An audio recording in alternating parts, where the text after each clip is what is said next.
Saudara, sebagai makhluk sosial, kita berkomunikasi dan berinteraksi secara sosial. Itu menjadi bagian dari ritme kehidupan.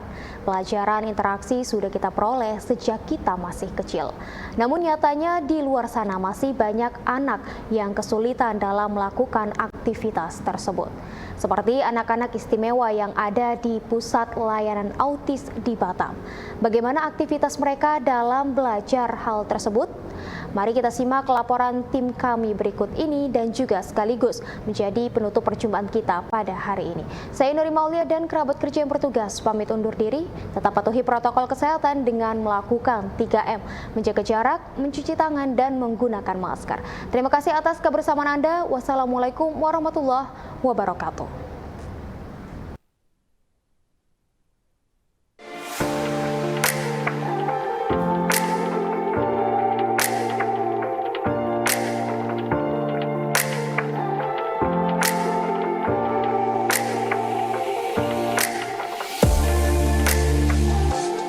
Autis Spectrum Disorder atau biasa disebut dengan autis.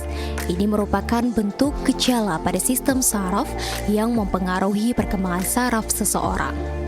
Masalah ini berhubungan dengan aktivitas komunikasi, interaksi sosial, dan perilaku. Jika diabaikan, anak yang mengalami autis akan tenggelam dalam dunia mereka sendiri. Mereka akan menjadi sangat sulit berinteraksi dengan lingkungan sekitarnya, sehingga perlunya penanganan terapi dengan sistem yang intensif dan terpadu. Di Batam terdapat sebuah pusat layanan autis terletak di Baloi Permai.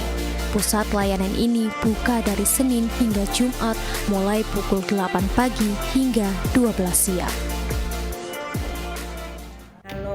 Kita kan jam pelajarannya hari Senin sampai Jumat. Jadi di terapi ini Senin sampai Rabu, Senin, Selasa, Rabu itu terapi.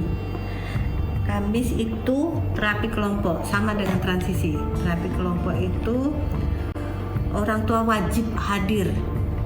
Jadi orang tua yang menerapi anaknya. Jadi tim terapisnya melihat atau mendampingi. Jika ada yang salah cara menanganinya, tim terapis ngasih tahu, oh seperti ini.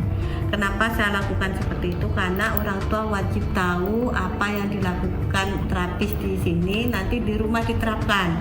Karena di sini kan ada batas waktu, setahun habis. Nanti kalau nggak dilanjut, kasih anak-anaknya, kasih orang tua. Jadi orang tua harus cari ilmunya harus dapat. Nanti kalau orang tua nggak datang, saya agak tegas nih. 2 kali nggak datang, dia free, nggak terapi seminggu. Punishment seperti itu. Ya harus ada, tapi memang ada hasilnya. Nanti hari Jumat, itu kemandirian anak. Jadi anak diajarin pakai baju, nyuci piring, seperti itu. Saat ini, Pusat Layanan Autis melayani sebanyak 45 anak, mulai usia 3,5 tahun hingga 12 tahun.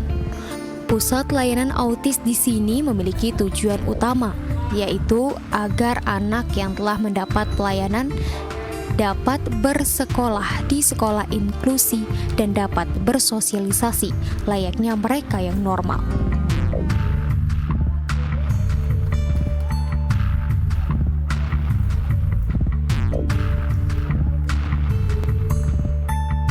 Mungkin belum semua orang bisa langsung mengenali seorang anak dengan gejala autis. Memang sepintas mereka terlihat sama saja dengan anak-anak kebanyakan. Setelah beberapa saat diamati, barulah terlihat ada 1 atau 2 hal istimewa yang biasa dilakukan oleh mereka.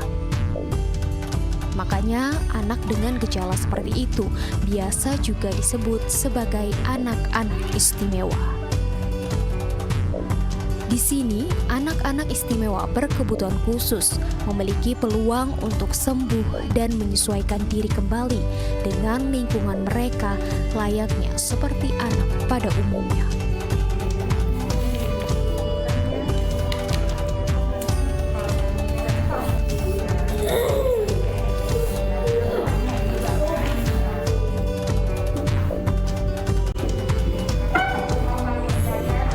tidak ada syarat khusus yang diperlukan untuk bisa mendapat pelayanan di sini.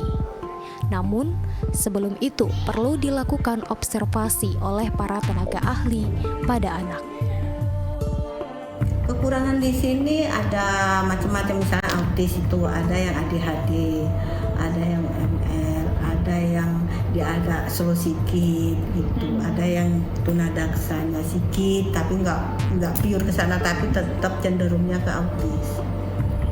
Berarti emang kebanyakan anak yang emang cenderung autis. Ya, kita utamakan yang autis nanti dan yang ikut sertanya, tapi yang paling utama autisnya.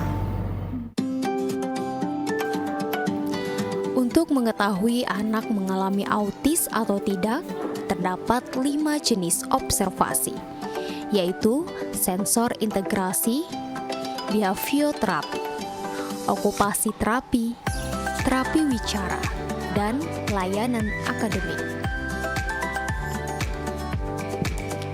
Dari observasi tersebut, kemudian ditentukan program apa yang harus diperoleh dan sampai batas mana sang anak dapat diberikan program terapi. Pada pusat layanan ini, mereka akan mendapat binaan serta terapi melalui 2 tahapan kelas, yaitu pertama kelas terapi. Jika mengalami peningkatan, akan naik pada kelas transisi dengan batas waktu maksimal masing-masing sekitar 1 tahun.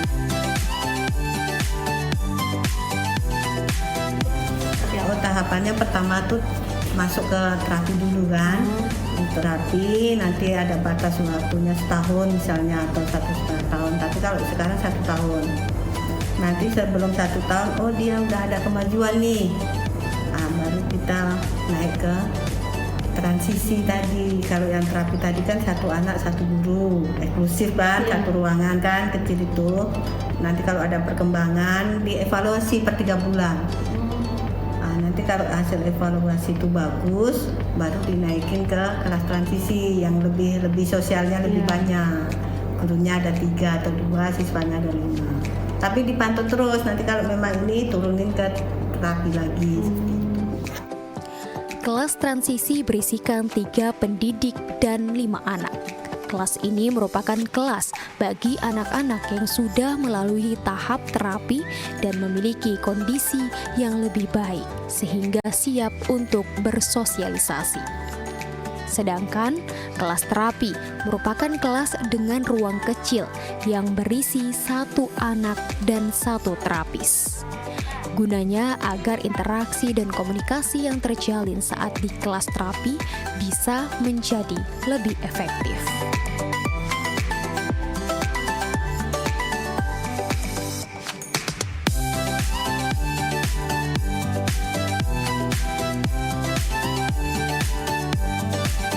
Lutfi adalah salah satu anak istimewa yang menjalani terapi di sini.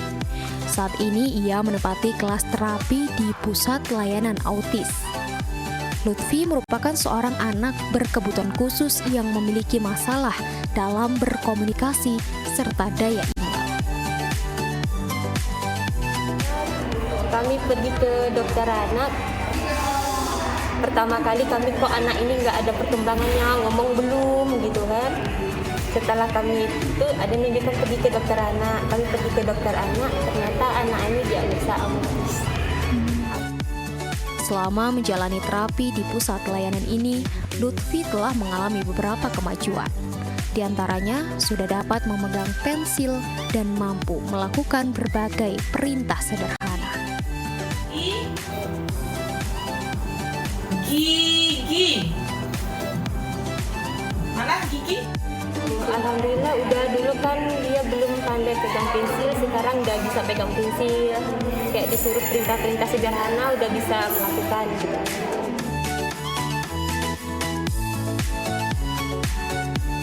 Selain berbagai metode terapi, anak penderita autis sangat membutuhkan dukungan dan perhatian lebih dari kedua orang tua mereka.